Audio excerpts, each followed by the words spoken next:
Before the last couple of weeks, I was, in his corner, but now we should consider what's the best path forward. The fact that there's zero communication from leadership to the membership, and it's very frustrating. And something needs to change before January 3rd here.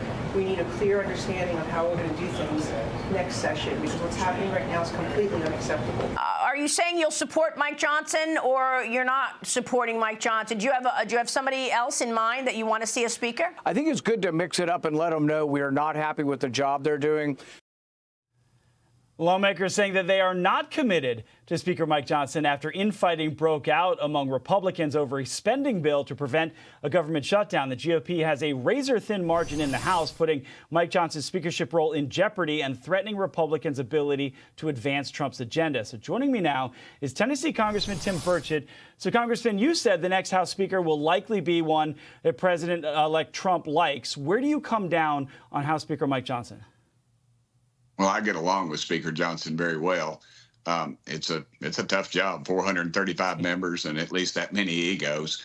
And to the fact that if we have a good or a bad flu season, we could be out of the majority. Literally, we have a 3-person majority.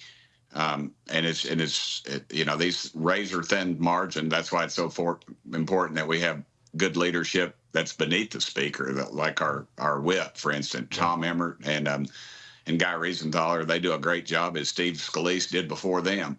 So that's going to be a real tough job, though, counting heads, making sure people are there, and that's always going to be tough. But as far as communication goes, I mean, that's always plagued leadership. They work a deal out. They think they've got what everybody wants, and then they didn't contact somebody, and people get upset with that, and they have a right to be. So the House Freedom Caucus chair, Andy Harris, wavered when I asked him about his support for Speaker Johnson. I want you to listen to this. It was a rough 2 weeks. I think the president, again, has not come out in support of Mr. Johnson since then.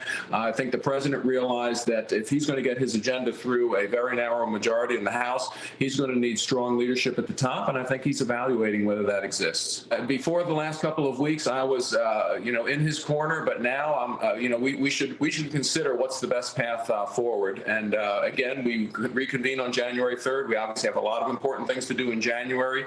But we do need to consider whether, if we're going to advance Mr. Trump's agenda, whether the current leadership is what we need. And he's got some votes behind what he talks about. So what does the House Speaker need to do to make sure the votes are there? Well, first of all, I think he needs to relay this message to President Trump. I think by not even mentioning him in this article is not appropriate, because I think President Trump will play a huge role in this. And Speaker Johnson has had a long history of getting along with President Trump. I think President Trump behind the scenes will ultimately decide who the next speaker will be. And two, with the Freedom Caucus, I'm not a member of the Freedom Caucus. Right. I vote as conservative, or more so than some of their members. So I share in their frustration. These spending bills are out of control. Again, it gets down to communication. It's your ambassadors. You can't talk to every single dadgum member, but you've got to have people out there willing to do that. And currently, that is what's been lacking in this leadership and in those in the past. Do you support Mike Johnson as House Speaker?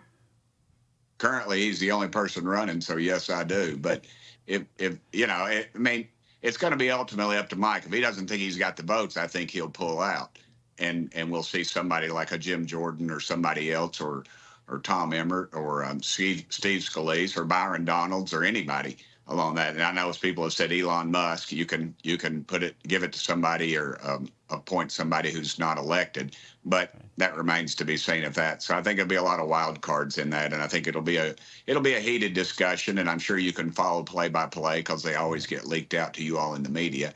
So we'll just see how that goes. But ultimately, I think President Trump, he's the biggest dog in the pound, brother, and he's going to make a lot of decisions behind the scenes, and I think you'll see that will be apparent after the next speaker.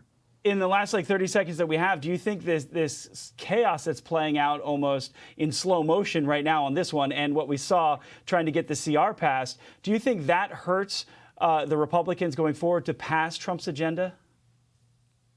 No, not really. The Democrats do a better job of keeping it down home. but Republicans are diverse. We're the diverse party. We're the ones who have opposition to our leadership and openly oppose them. The Democrats sure don't do that, or they'll get kicked out of their committees and their funding will be cut off.